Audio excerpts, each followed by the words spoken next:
ओम शांति। देखते हैं बाप दादा की मुरली है 21/11/2020। बाबा कहते हैं, मीठे बच्चे, यह है संगम युग, सर्वोत्तम बनने का शुभ समय है, क्योंकि इसी समय बाप तुम्हें नर से नारायण बनाने की पढ़ाई पढ़ाते हैं। प्रश्न है, तुम बच्चों के पास कौन सी ऐसी नॉलेज है जिसके कारण तुम किसी भी हालात में रो नहीं सकते। बाबा ने रोने के लिए बहुत मना किया है। तुम्हारे पास इस बने बनाए ड्रामा की नॉलेज है। तुम जानते हो कि इसमें हर आत्मा का पार्ट है। बाप हमें सुख का वर्षा दे रहे हैं, फिर हम रो कैसे सकते हैं। प्रभात ही पार ब्रह्म में रहने वाले की वह मिल गया, बाकी क्या चाहिए।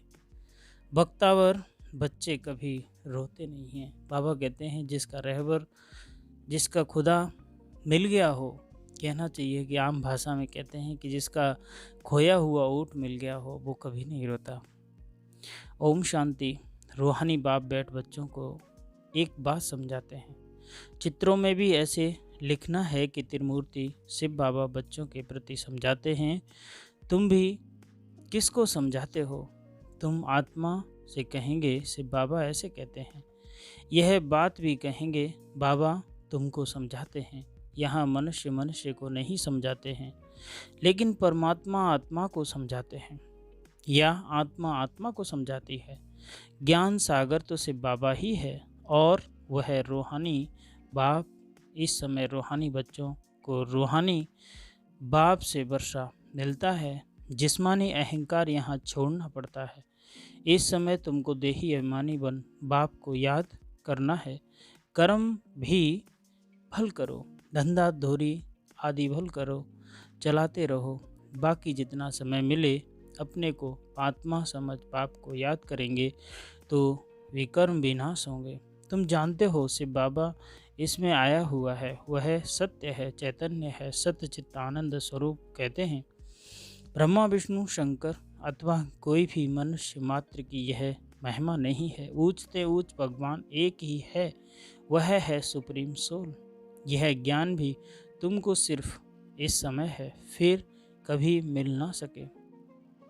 हर 5000 वर्ष बाद बाप आते हैं तुमको आत्म अभिमानी बनाए, बाप को याद करने, जिससे तुम तमो प्रधान से सतो प्रधान बनते जाते हो, और कोई उपाय नहीं है।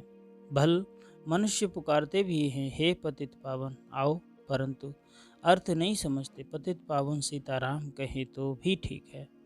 तुम सब सीताएं अथवा भक्तियां हो, वह है एक राम भगवान। तुम भक्तों को फल चाहिए भगवान द्वारा, मुक्ति या जीवन मुक्ति, यह है फल। मुक्ति जीवन मुक्ति का दाता वह एक ही बाप है। ड्रामा में ऊंच से ऊंच पार्ट वाले भी होते हैं तो नीच पार्ट वाले भी होते हैं। यह बेहद का ड्रामा है, इसको और कोई समझा न सके। तुम इस समय तमो प्रधान कनिष्ठ से सतो प्रधान पुरुषोत्तम बन रहे हो। सतो प्रधान को ही सर्वोत्तम कहा जाता है। इस समय तुम सर्वोत्तम नहीं हो, पाप तुमको सर्वोत्तम बनाते हैं। यह ड्रामा का चक्र कैसे फिरता है, इसको कोई भी नहीं जानता। कलयुग, संगम युग, फिर होता है सतयुग। पुरानी को नई कौन बनाए, बाप बिगर कोई बना न सके। बाप ही संगम पर आकर पढ़ाते हैं। बाप न सतयुग में आते हैं न कलयुग में आते हैं। बाप कहते हैं मेरा पाठ संगम पर है, इसीलिए संगम युग कल्याणकारी युग कहा जाता है। यह है ऑस्पिशियस, बहुत ऊंच शुभ समय संगम युग है, जबकि बाप आकर तुम बच्चों को नर से नारायण बनाते हैं। मनुष्य तो मनुष्य ही हैं, परंतु दैवी गुण वाले बन जाते हैं। उनको कहा जाता है आदि सनातन देवी देवता धर्म। बाप कहते हैं मैं यह धर्म स्थापन करता हूँ, इसके लिए पवित्र जरूर बनना पड़ता है। पतित पावन एक ही बाप है, बाकी सब हैं वाइट्स भक्तियाँ। पतित पावन सीताराम कहना भी ठीक है, परंतु पिछाड़ी में जो फिर रघुपति राघव राम राजा राम कह देते हैं वह रॉन्ग हो जाता है। मनुष्य बिगर अर्थ जो आता है वो सो बोलते रहते हैं। धुन लगाते हैं। इसीलिए बाबा बार बार हमको समझा रहे हैं, बच्चे अभी जो वक्त है वो पतित से पावन बनने का है और बाबा अभी आया हुआ है संगम युग पर। वो सतयुग में भी नहीं होगा, ना ही कलयुग में होगा। बाबा कहते हैं लक्ष्मी नारायण है फर्स्ट, ऊपर में है फूल से बाबा माला फेर फेर कर पिछाड़ी में फूल को माथा टेकते हैं। कभी देखा होगा माला फेरते हैं तो जब माला पूरी होती है तो जो फूल होता है उसमें जो बंधा हुआ 101 की हो 51 की हो जितनी भी हो, तो उस फूल को बाद में हम माथे से लगाते हैं, चूमते हैं। वही बाबा कह रहे हैं इसमें प्रवेश करते हैं, वही तुमको समझाते हैं। इनकी आत्मा तो अपनी है, वह अपना शरीर निर्वाह करती है। उनका काम है सिर्फ ज्ञान देना। जैसे कोई की स्त्री व बाप आदि मरता है तो उनकी आत्मा को ब्राह्मण के तन में बुलाते हैं। आगे जैसे होता है हम तर्पण करवाते हैं आत्माओं का, अपने पूर्वजों का, तो आत्मा का आवाहन करते हैं और जब वो आत्मा आती है तो कहते हैं कि जो पूजा होती है वो लेती है। बाबा कहते हैं तुम बच्चों को अभी यह सारा ज्ञान मिल रहा है, इसलिए कोई मरता है तो भी तुमको कोई चिंता नहीं। अम्मा मरे तो भी हलवा खाना। बाबा डॉक्टर साहब हमारे कह रहे थे सचिन भाई कि मधुबन में हलवा बनता है तो हम समझ जाते हैं कि किसी ने शरीर छोड़ा है। बाबा कहते हैं कि रोने से लौट थोड़ी ही आएगी, बख्तावर थोड़े ही रोते हैं। तुम वहाँ सबका रोना बंद कराए समझाने लगी। ऐसे बहुत बच्चियाँ जाकर के समझाती हैं अभी रोना बंद करो, झूठे ब्राह्मण भी नहीं खिलाओ।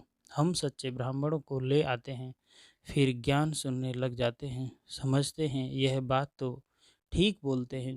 ज्ञान सुनते सुनते शांत हो जाते हैं। 7 दिन के लिए कोई भागवत आदि रखते हैं तो मनुष्य के दुख दूर नहीं होते। यह बच्चियाँ तो सबके दुख दूर कर देती हैं। तुम समझते हो रोने की तो दरकार नहीं है, यह तो बना बनाया ड्रामा है। हर एक को अपना पार्ट बजाना है, कोई भी हालत में रोना नहीं है। बाबा हर हालत से सामना कराने की बात कर रहे हैं कि बच्चे कैसी भी परिस्थिति हो। याद है कि दादी बताती थी कि होली का वक्त था तो खाने के लिए नहीं था, जब बेकरी का पार्ट हुआ बाबा के ज़माने में तो, लेकिन बाबा ने कहा बच्चे जिसने पेट दिया है वही खाना भी देगा। तो सभी योग को बाबा ले गए पहाड़ी पर, योग करने लगे। तो फिर वहाँ से थोड़ी देर बाद राजा की बग्गी गुजरती है, वो देखते हैं कि अपनी वाइफ से राजा ने पूछा कि ये क्या कर रहे हैं, तो कि भगवान को याद कर रहे हैं, योग कर रहे हैं। तो राजा ने तत्काल कहा कि इनके खाने पीने की व्यवस्था, होली का दिन है तो ये अपने यहाँ से कर देते हैं। तो फिर बाबा ने कहा कि देखा बच्ची, मैंने कहा था जिसने पेट दिया है वही खाना भी देगा। इसलिए तुम जानते हो हम माया पर जीत पा कर के जगत जीत बनेंगे। हथियार आदि की कोई बात नहीं है। तुम हो शिव शक्तियाँ, तुम्हारे पास है ज्ञान कटारी, ज्ञान बाण। उन्होंने फिर भक्ति मार्ग में देवियों को स्थूल बाण खड़ग आदि दे दी है। बाप कहते हैं ज्ञान तलवार से विकारों को जीतना है, बाकी देवियाँ कोई हिंसक थोड़ी होती है। देखो हम माता रानी का फोटो देखते हैं या किसी और का देवी देवताओं का देखते हैं तो उनके हाथों में खंडक और ये सब दिखाई देता है। वो क्यों है? वो प्रतीक चिन्ह है, वो कोई मारने के लिए नहीं है। बाबा कहते हैं कि तुम तो संन्यास करते हो सारी पुरानी दुनिया का, पुराने शरीर का। अब बाप को याद करेंगे तो आत्मा पवित्र हो जाएगी, ज्ञान के संस्कार ले जाएंगे, उस अनुसार नई दुनिया में जन्म लेंगे। अगर यहाँ भी जन्म लेंगे तो भी कोई अच्छे घर में, राजा के पास या रिलीजियस घर में वह संस्कार ले जाएंगे। कहते हैं कि जैसी आत्मा होती है वैसे ही संस्कार अपने साथ ले जाती है। धन नहीं जाता, कुछ और नहीं जाता, संस्कार जाते हैं और हमारा जो लेखा जोखा है कर्मों का वो जाता है साथ में। बाबा कहते हैं कृष्ण की कितनी महिमा करते गाते हैं। छोटेपन में दिखाते हैं माखन चुराया, मटकी फोड़ी, यह किया, कितने कलंक लगाते हैं। अच्छा फिर कृष्ण को सांवरा क्यों बनाया? वहाँ तो कृष्ण गोरा होना होगा ना। फिर शरीर बदलता रहता है, नाम भी बदलता रहता है। श्री कृष्ण तो सतयुग का पहला प्रिंस था, उनको कोई सांवरा बनाया है? कोई बता नहीं सकेंगे। वहाँ सांप आदि होते नहीं तो काला बना दे। यहाँ जहर चढ़ जाता है तो काला हो जाता है। यहाँ जहर का मतलब है कि हम पूरे अपने जो विकार रूप हैं उनमें या फिर विकारों से ग्रसित हो जाते हैं तो काला रूप हो जाता है। वही बाबा कह रहे हैं। बाबा कहते हैं पहले पहले बाप ब्रह्मा द्वारा ब्राह्मणों को एडॉप्ट करते हैं। प्रजापिता है तो उनकी प्रजा भी ढेर की ढेर है। ब्रह्मा की बेटी सरस्वती कहते हैं। स्त्री तो है नहीं, यह किसको भी पता नहीं है। प्रजापिता ब्रह्मा तो है ही मुख वंशावली, स्त्री की बात ही नहीं। इसमें बाप प्रवेश कर कहते हैं तुम हमारे बच्चे हो, मैंने इनका नाम ब्रह्मा रखा है। जो भी बच्चे बने सबके नाम बदली किए हैं। बाबा ने जितनी भी बच्चियाँ आती थी सबके नाम बदली किए। तुम बच्चे अभी माया पर जीत पाते हो, इसको कहा ही जाता है हार और जीत का खेल। बाप कितना सस्ता सौदा कराते हैं, फिर भी माया हरा देती है तो भाग जाते हैं। 5 विकारों रूपी माया हराती है, जिसमें से 5 विकार हैं, उनको ही आसुरी संप्रदाय कहा जाता है।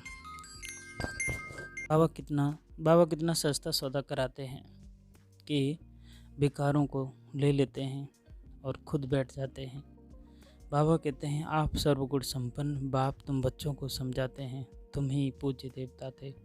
फिर 63 जन्म पुजारी बने, अब फिर पूज्य बनते हो। बाप पूज्य बनाते हैं, रावण पुजारी बनाते हैं। यह बातें कोई शास्त्रों में नहीं है। बाप कोई शास्त्र थोड़े ही पढ़ा हुआ है, वह तो है ही ज्ञान का सागर। वर्ल्ड ऑलमाइटी अथॉरिटी है। ऑलमाइटी यानी सर्वशक्तिमान। बाप कहते हैं सभी वेदों शास्त्रों आदि को जानता हूँ, यह सब है भक्ति मार्ग की सामग्री। मैं इन सब बातों को जानता हूँ। द्वापुर से ही तुम पुजारी बनते हो। सतयुग त्रेता में तो पूजा होती नहीं, वह है पूज्य घराना, फिर होता है पुजारी घराना। इस समय सब पुजारी हैं, यह बातें कोई को मालूम नहीं है। आप बाप ही आकर 84 जन्मों की कहानी बताते हैं। पूज्य पुजारी, यह तुम्हारे ऊपर ही सारा खेल रहता है। हिंदू धर्म कह देते हैं, वास्तव में तो भारत में आदि सनातन देवी देवता धर्म था, न कि इन हिंदू। कितनी बातें समझानी पड़ती हैं। यह पढ़ाई है 20 सेकंड की, फिर भी कितना समय लग जाता है। कहते हैं सागर को स्याही बनाओ, सारा जंगल कलम बनाओ, फिर भी पूरा न हो सके महिमा लिखने में। कहते हैं सरस्वती खुद लिखने को बैठे तो भी उसकी महिमा को लिख न सकें। आज के धारणा के लिए पॉइंट है कि ज्ञान तलवार से विकारों को जीतना है। ज्ञान के संस्कार भरने हैं। पुरानी दुनिया और पुराने शरीर का संन्यास करना है। भाग्यवान बनाने की खुशी में रहना है। किसी भी बात की चिंता नहीं करनी है। कोई शरीर छोड़ देता है तो भी दुख के आंसू नहीं रोते हैं। वरदान है ताज और तख्त को सदा कायम रखने वाले, निरंतर स्वतः योगी भव। वर्तमान समय बाप द्वारा सभी बच्चों को ताज और तख्त मिलता है। अभी का यह ताज तख्त अनेक जन्मों के लिए ताज तख्त प्राप्त कराता है। विश्व कल्याण की जिम्मेवारी का ताज और बाप दादा का दिल तख्त सदा कायम रहे तो निरंतर स्वतः योगी बन जाएंगे। उन्हें किसी भी प्रकार की मेहनत करने की बात नहीं, क्योंकि एक तो संबंध समीप का है, दूसरा प्राप्ति अखुट का है। यहाँ प्राप्ति होती है, वहाँ स्वतः याद होती है। स्लोगन है प्लेन बुद्धि से प्लेन को प्रैक्टिकल में लाओ तो सफलता समाई हुई है। ओम शांति।